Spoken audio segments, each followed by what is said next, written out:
Hi students, welcome back to the channel. तो आइए बेटा करते हैं एक नए चैप्टर की शुरुआत, चैप्टर नंबर 6 ट्राइंगल्स की। तो बच्चों इस चैप्टर की शुरुआत हम एक्सरसाइज 6.1 की एक छोटी सी इंट्रोडक्शन के साथ करेंगे, जिसका कंटेंट यहाँ पे मैंने ऑलरेडी लिख लिया है, जिसमें हम पढ़ेंगे सिमिलर और कॉन्ग्रुएंट के डिफरेंस के बारे में और कुछ क्राइटेरिया जो यूज किए जाते हैं सिमिलैरिटी और कॉन्ग्रुएंसी को प्रूव करने के लिए।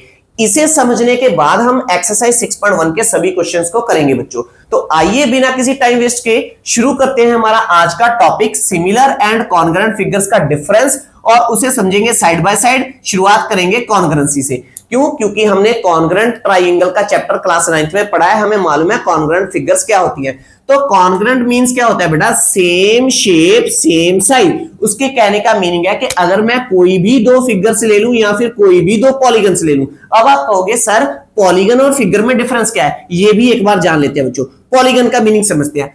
Poly means many, gones means side, जिसमें बहुत सारी साइड्स हो, या मैं ये कह सकता हूं जिसमें 3 और मोर देन 3 साइड्स हो, उसे हम क्या कहते हैं? पॉलीगन। इसकी एग्जांपल्स क्या है बेटा? यहां पे ट्राइंगल में कितनी साइड्स होती हैं? 3, तो ये भी क्या है? पॉलीगन है। ठीक है। स्क्वायर में कितनी साइड्स होती है? 4, ये भी क्या है? पॉलीगन है। पेंटागन में कितनी साइड्स होती हैं? 5, ये भी क्या है? पॉलीगन है। उसके बाद हेक्सागन, हेप्टागन, जिसकी साइड्स बढ़ती जाएंगी वो क्या होती है बच्चों? पॉलीगन।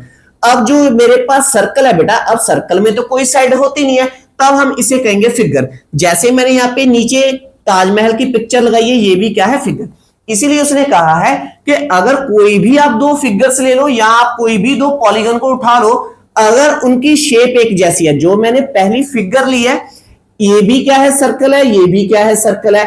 इन दोनों का साइज भी क्या है? बराबर है, क्योंकि जितना इसका रेडियस है उतना ही रेडियस इसका है। अगर बच्चों शेप भी एक जैसी है, सेम शेप है, उसे डिनोट करेंगे एक वेव के साइन के साथ, और इन दोनों फिगर का साइज भी सेम है, तब हम कहेंगे ये मेरी फिगर्स क्या है बेटा? कॉन्ग्रुएंट है।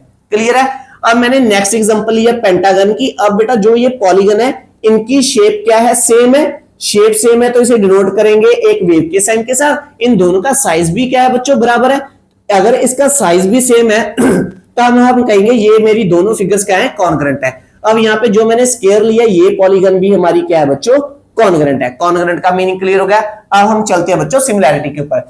सिमिलर का मीनिंग क्या है? Similar means same shape but size में डिफर। उसके कहने का मीनिंग है कि इसमें हम सिर्फ शेप की बात करेंगे, साइज की बात नहीं करेंगे। साइज छोटा बड़ा हो सकता है, वो चल जाएगा, पर उसका जो शेप है वो सेम होना चाहिए, वो समरूप होनी चाहिए, उसका आकार एक जैसा होना चाहिए। इसकी कुछ मैंने ये एग्जांपल्स लिए बेटा। जैसे ये क्या है? सर्कल है, ये बड़ा सर्कल है, ये छोटा सर्कल है।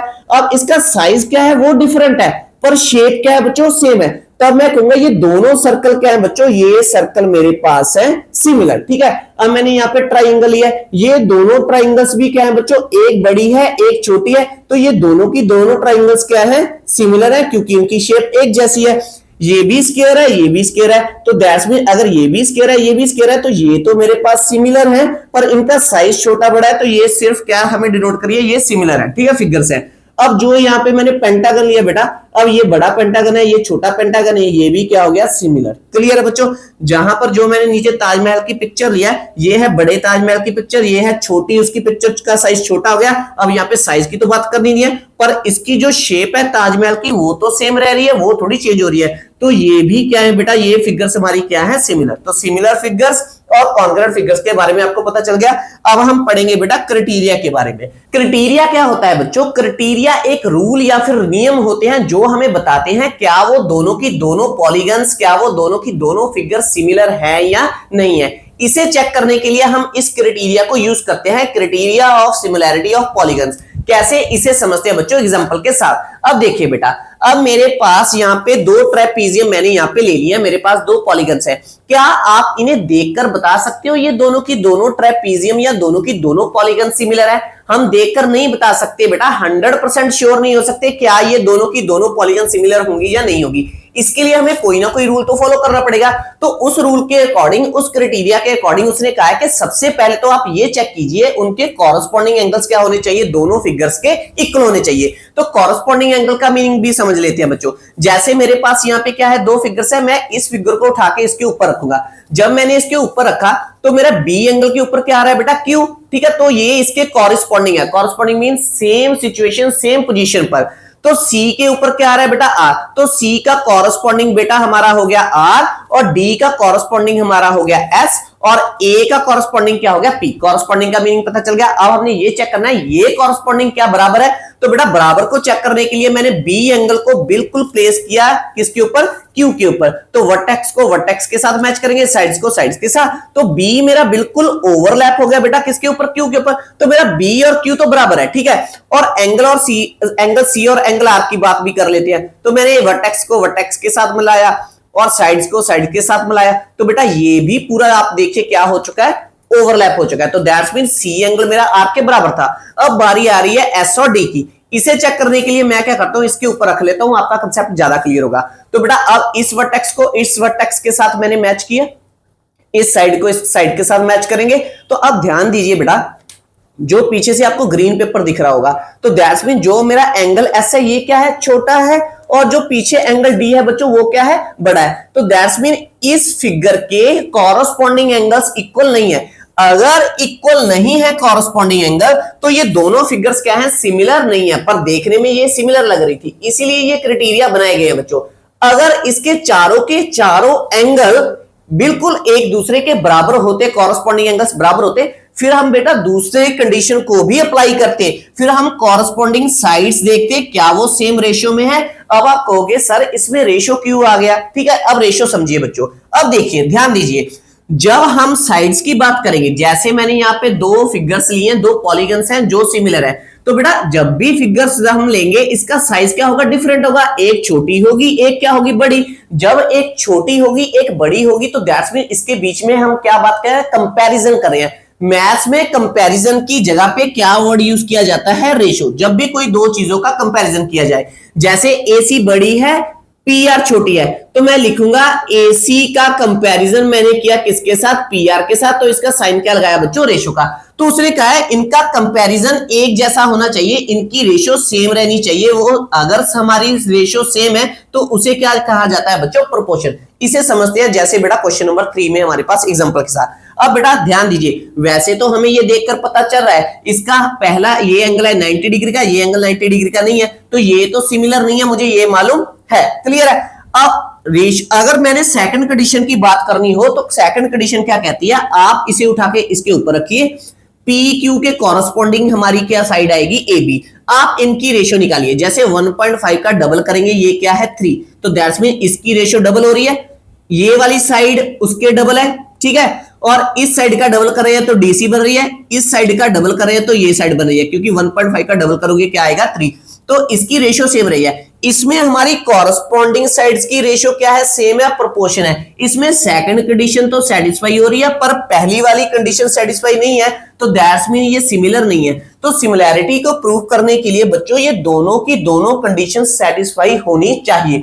जैसे यहां पे ये सिमिलर है, क्यों, क्योंकि यहां पे बच्चों एंगल कितने डिग्री का है, 360 डिग्री का, यहां पे भी 360 डिग्री का, पहली कंडीशन सेटिस्फाई है, ठीक है। इसका रेडियस क्या है, बड़ा है, इसका रेडियस क्या है, छोटा है, तो दैट्स मीन अगर इसका रेडियस और इस रेडियस की रेशियो निकालोगे वो कोई ना कोई रेशियो आएगी, तो दैट्स मीन सेकंड कंडीशन भी सेटिस्फाई हो रही है, तो ये क्या है, सिमिलर है। अगर इसको चेक करना हो, ये मैंने कौन सी ट्राइंगल ली है बच्चों, इक्विलेटरल। अब इसका हर एक एंगल कितने कितने डिग्री का है, 60 डिग्री का, तो एंगल तो बराबर है। जब आप एक साइड की रेशियो निकालोगे, मान लीजिए ये साइड मेरे पास 4 है, अब ये कौन सी ट्राइंगल है, इक्विलेटरल। अगर ये 4 है, ये भी 4 होगी, ये भी 4 होगी। अगर मैंने इस साइड का हाफ कर दिया यहाँ पे 2, तो दैट्स मीन ये भी 2 हो जाएगी, ये भी 2 हो जाएगी। जब आप इन सभी की रेशियो निकालोगे वो क्या होगी, बराबर होगी। कैसे, अब देखिए बच्चों, जैसे AB के ऊपर क्या आएगा, PQ, तो मैंने PQ अपॉन AB निकाला, ठीक है। ये बराबर किसके आएगा, क्योंकि 2/4 आएगा ये, ठीक है। 2/4 हाफ करके कितना आएगा, 1/2। फिर जो QR किसके ऊपर आएगी, जब हम इसे प्लेस करेंगे BC के ऊपर, तो दूसरी रेशियो क्या आएगी दूसरी साइड की, कि QR के ऊपर मेरा आ गया बच्चों BC, तो ये भी क्या आएगा 2/4, इसे सॉल्व करके भी आ जाएगा मेरा 1/2। सेम फॉर हम किसके लिए करेंगे, थर्ड साइड के लिए, वो मेरे पास है PR, यहाँ पे क्या है AC, तो हम लिखेंगे PR अपॉन AC की रेशियो निकालेंगे, ये भी आएगी 2/4, इसे सॉल्व करके आ जाएगा बच्चों 1/2। अब जो मेरी ये रेशियो आ रही है ये हमारी क्या आ रही है, सेम, इसीलिए ये दोनों क्या है, सिमिलर है। तो बेटा यही कंसेप्ट है क्राइटेरिया का। कॉन्ग्रुएंट में हमने क्राइटेरिया चैप्टर में पढ़े थे, वो कौन कौन से है, इसमें कॉरस्पॉन्डिंग एंगल्स भी इक्वल होने चाहिए, कॉरस्पॉन्डिंग साइड्स भी इक्वल होनी चाहिए, क्योंकि इसमें साइज भी बराबर होना चाहिए। तो इसके क्राइटेरिया तो हमें मालूम है बेटा, ट्राइंगल के हमने पढ़े थे, कौन कौन से, side side side, angle side angle, side angle side, RHS। Clear है बेटा। तो एक्सरसाइज 6.1 की यहीं तक थी हमारी इंट्रोडक्शन। अब हम करेंगे बेटा एक्सरसाइज 6.1 के क्वेश्चंस। आप इस वीडियो को पॉज कीजिए, इसमें से कुछ इंपॉर्टेंट फॉर्मूलाज जो हैं वो नोट डाउन कर लीजिए, और उसके साथ बेटा एक नोट, ये है कि all congruent figures are similar. जितनी भी कॉन्ग्रुएंट फिगर्स हैं हम इन सभी फिगर्स को सिमिलर कह सकते हैं, पर जो सिमिलर फिगर्स होंगी वो कॉन्ग्रुएंट नहीं होंगी, क्योंकि इसमें एक साइज छोटा होगा एक साइज बड़ा होगा। क्लियर है, क्योंकि कॉन्ग्रुएंट के लिए साइज भी बराबर होना चाहिए। तो आइए बेटा करते हैं क्वेश्चन नंबर 1 एक्सरसाइज 6.1 का। अब देखिए बच्चों, इसमें उसने कहा है क्वेश्चन नंबर 1 में फिल इन द ब्लैंक्स। अब ब्लैंक्स हमने फिल करनी है। पहला है ऑल सर्कल्स आर, हमने ये बताना है कि सभी के सभी सर्कल, दुनिया के जितने भी सर्कल है उनका साइज तो छोटा बड़ा होगा, वो एक जैसा तो होगा नहीं। तो दुनिया के सभी सर्कल क्या होंगे बेटा, सिमिलर। तो यहां पे मैंने फिल कर दिया सिमिलर। ठीक है, सेकंड हमारे पास फिलअप है ऑल स्क्वायर्स आर। उसने कहा दुनिया भर की जितनी भी स्क्वायर्स होंगी, जैसे यहां पे तो मैंने कोई दो स्क्वायर लिए, एक बड़ी एक छोटी है, तो ये भी क्या होगी, ये इनका साइज सेम थोड़ी होगा, इसका साइज तो छोटा बड़ा हो सकता है। तो ये भी बेटा क्या है, सेकंड फिलअप में भी हम फिल करेंगे सिमिलर। क्लियर है बेटा। अब थर्ड में है all dash triangles are similar. कौन सी ट्राइंगल्स हैं जो सिमिलर होती हैं, एक जैसी होती हैं, वो कौन सी होंगी बेटा, इक्विलेटरल, जिसके बारे में हमें, जिसके एंगल्स के बारे में 100% श्योरिटी है, क्योंकि ट्राइंगल्स जो इक्विलेटरल होती है उसका हर एक एंगल मुझे मालूम है बेटा कितने डिग्री का होगा, 60 डिग्री का, और उसकी सभी साइड्स भी क्या होंगी, बराबर होंगी। जब उससे कोई छोटी ट्राइंगल बनाई जाएगी तो वो सेम रेशियो में ही उसकी साइड्स क्या होंगी, सेम रेशियो में बन जाएंगी, और उसका एंगल भी 60 60 60 रहेगा। तो दैट्स मीन इसमें क्या आएगा, इक्विलेटरल ट्राइंगल। क्लियर है बेटा। अब फोर्थ हमारे पास क्राइटेरिया पूछा। उसने कहा है कि कोई भी दो पॉलीगन की अगर नंबर ऑफ साइड्स एक जैसी हैं तो उसके जो कॉरस्पॉन्डिंग एंगल है, तो क्राइटेरिया क्या कहता है बच्चों पॉलीगन का, कि उसके कॉरस्पॉन्डिंग एंगल्स क्या होने चाहिए, इक्वल। तो यहां पे मैं फिल करूंगा कि कॉरस्पॉन्डिंग एंगल हमारे होंगे हमेशा इक्वल। ठीक है, और जो साइड्स होंगी बच्चों वो क्या होगी, एक छोटी हो जाएगी या फिर बड़ी हो जाएगी। अगर छोटी बड़ी चीज का कंपैरिजन किया जाता है उसे हम कहते हैं रेशियो, इन सेम रेशियो, या फिर हम कहेंगे इन प्रोपोर्शन। ठीक है, इन प्रोपोर्शनल। क्लियर है बेटा, समझ में आई मेरी बात। अब करते हैं बेटा question number second. Question number second है give two different examples of similar figure. उसने कहा सिमिलर फिगर की कोई दो एग्जांपल्स दीजिए। तो हम पहली एग्जांपल देंगे बेटा सर्कल्स की, जो ये हैं, ये भी हमारी क्या है, सिमिलर फिगर्स हैं। ठीक है, ये सिमिलर होगी। और एक सेकंड एग्जांपल आप कौन सी दे दो, चाहे आप स्क्वायर की दे दीजिए।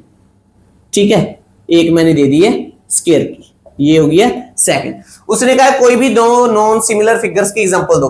तो एक आप ले लो सर्कल, एक आप ले लो पेंटागन।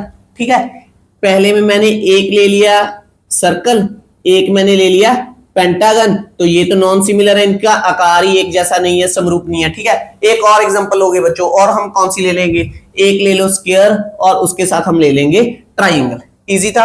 अब चलते हैं बेटा क्वेश्चन नंबर थर्ड पे। क्वेश्चन नंबर थर्ड में उसने कहा है state whether the following quadrilateral are similar और नॉट। उसने कहा है क्या इन दोनों क्वाड्रिलेटरल की जो शेप है वो एक जैसी है, नहीं है। क्यों, क्योंकि इसका एंगल क्या है 90 डिग्री का, इसका एंगल क्या है 90 डिग्री का नहीं है। तो अगर हमारा एंगल ही सेम नहीं है तो वो सिमिलर तो नहीं है। वैसे भी ये हमें मालूम है, देखने में वो हमें सिमिलर नहीं लग रही है। तो हम लिखेंगे quadrilateral are not similar because of